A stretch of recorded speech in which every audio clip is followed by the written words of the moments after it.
Question number 3, give one example of A binomial of degree 35। एक तो binomial का उदाहरण बताना है और एक मोनोमियल का।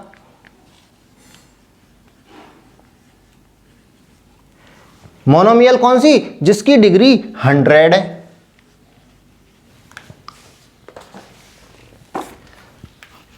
तो मोनोमियल क्या है और बायनोमियल क्या है, दोनों को बता देता हूं।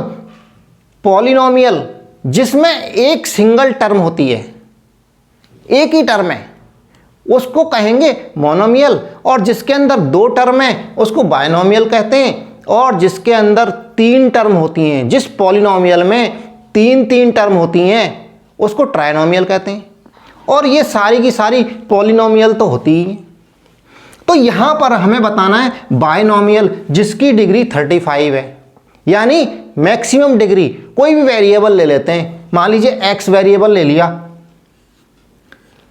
और यहां डिग्री लगा देते हैं 35।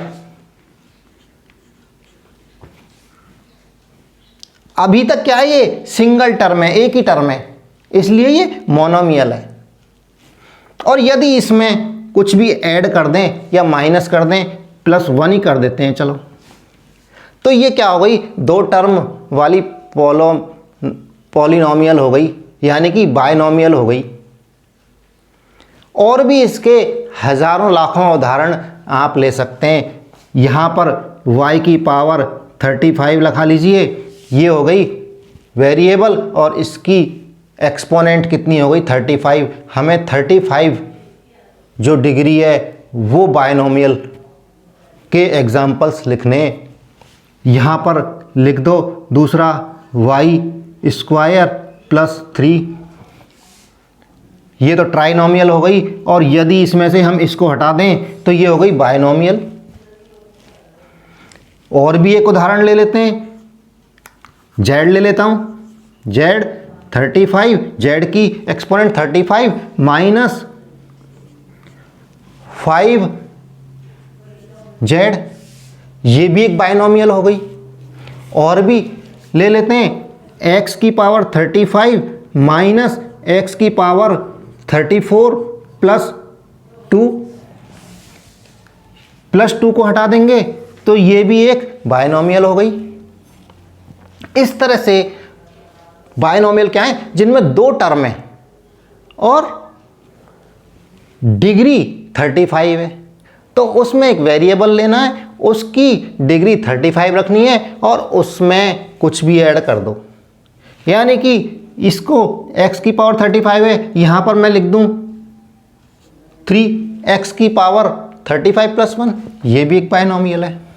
अब मोनोमियल ले लेते हैं। तो अगर इनमें से इनको मैं हटा दूं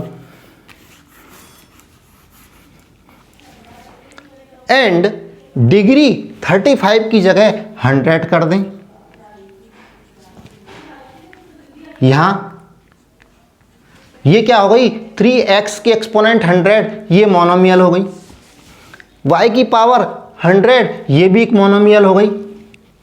z की पावर 35 की जगह 100 कर दिया, ये भी एक मोनोमियल हो गई। क्योंकि यहां पर क्या है, सिंगल टर्म है, एक टर्म है, एक टर्म वाली पॉलिनोमियल जो है वो मोनोमियल कहलाती है। और हमें बताना है जिसकी डिग्री, ऐसी मोनोमियल जिसकी डिग्री 100 है। तो वेरिएबल ले लिया, एक वेरिएबल जरूरी है और उसकी डिग्री हमने उसका एक्सपोनेंट लगा दिया 100, तो वो 100 पावर वाली 100 डिग्री की मोनोमियल हो गई। एंड इसको भी यदि देख यहाँ पर लिख देते हैं 100, तो x की पावर 100, तो ये 100 डिग्री की मोनोमियल्स हो गई हैं। क्वेश्चन नंबर 4, क्या करना है, right the degree of the following polynomials. तो डिग्री कैसे पता करते हैं, जो वेरिएबल्स देखेंगे, वेरिएबल्स में डिग्रियां, पावर्स देखेंगे सबकी, और जो हाईएस्ट डिग्री होगी वही उस पॉलिनोमियल की डिग्री कहलाती है। जानते हैं अच्छी तरह से आप। तो यहाँ पर फोर्थ का फर्स्ट है, यहाँ डिग्रीज देख लीजिए, यहाँ वेरिएबल में कितनी डिग्री है 3, इस वेरिएबल में डिग्री कितनी है 2, और यहाँ पर कितनी डिग्री है 1, तो हाईएस्ट डिग्री कितनी हो गई यहाँ पर 3। तो इस पॉलिनोमियल की डिग्री कितनी है 3, ये 3 डिग्री की पॉलिनोमियल है। नेक्स्ट है 4 माइनस वाई स्क्वायर, यहाँ पर डिग्री चेक करें तो यहाँ तो ये कांस्टेंट है, नंबर है एक, यहाँ वेरिएबल है ही नहीं है, और यहाँ दूसरी टर्म के अंदर एक वेरिएबल है माइनस वाई स्क्वायर, यानी y की पावर 2, तो डिग्री क्या है इसकी 2y की, एक ही वेरिएबल है, तो ये पॉलिनोमियल कितने डिग्री की पॉलिनोमियल हो गई 2 डिग्री पॉलिनोमियल हो गई। समझ में आ रहा है। क्वेश्चन नंबर 3 फोर्थ का क्या है polynomial 5t minus root 7 under root 7, यहाँ वेरिएबल क्या है t, और t की डिग्री कितनी है 1, एक्सपोनेंट कितना है t का 1, तो ये पॉलिनोमियल कितने डिग्री की पॉलिनोमियल हो गई 1 डिग्री पॉलिनोमियल हो गई। और नेक्स्ट है लास्ट 4, यहाँ पर देखिए पॉलिनोमियल कौन सी है 3, क्या है एक नंबर कांस्टेंट नंबर है, यानी कि ये पॉलिनोमियल कौन सी है कांस्टेंट पॉलिनोमियल,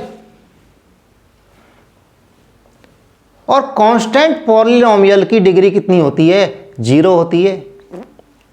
अगर याद नहीं है तब भी निकाल सकते हैं, कैसे, यहाँ देखिए 3 किससे मल्टीप्लाई हो रही है 1 से, है ना, 3 इंटू 1 1, 3 आएगा, और 1 क्या लिख सकते हैं हम x की पावर 0, x की डिग्री 0 यानी 1, तो यहाँ x की डिग्री कितनी है 0, तो इस कांस्टेंट पॉलिनोमियल की डिग्री कितनी होती है हमेशा 0 होती है।